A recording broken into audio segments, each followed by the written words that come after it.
star turned farmer JB Gill tells us why safety in his industry needs to improve.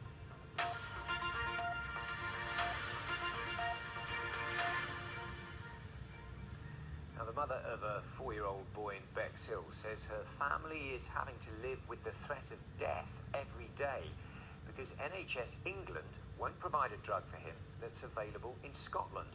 Freddie Norton has a rare condition that causes or can cause dozens of seizures every day. His mother Lottie believes that the drug everolimus would bring dramatic benefits for him, but senior NHS managers don't believe that it's a cost-effective treatment. This report from Helen Drew. For the first year of Freddie's life, no one knew anything was wrong. But then he stopped breathing for 40 seconds.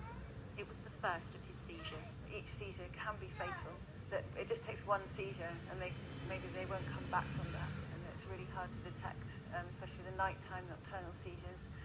And yeah, there's very little you can do. They're quite big teeth, aren't they? Big teeth, doesn't it?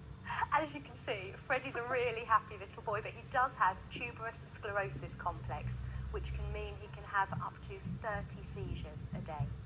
And this is the seaweed. Epilepsy is the most common neurological feature of the condition. There's a drug called everolimus, which many say helps enormously with tuberous sclerosis, but NHS England has decided not to fund it.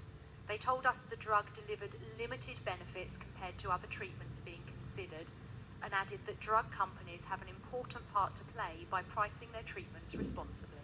The big problem the NHS has is it doesn't have unlimited resources. It has to put a rationale behind the use of those resources, and these decisions have to be made.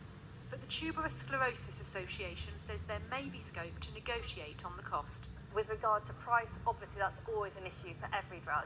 And we would urge the drug company, who we know are happy to talk to NHS England and NHS England, to keep talking about that, because we're really keen to make sure that this drug does reach patients, because it can be life-changing for them. We know that there is medication right now that could help Freddie and could help change his whole life.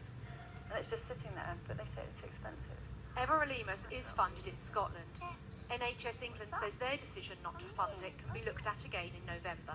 Freddie's mum intends to fight all the way. Helen Drew, BBC South East Today, Bexhill. A man's appeared before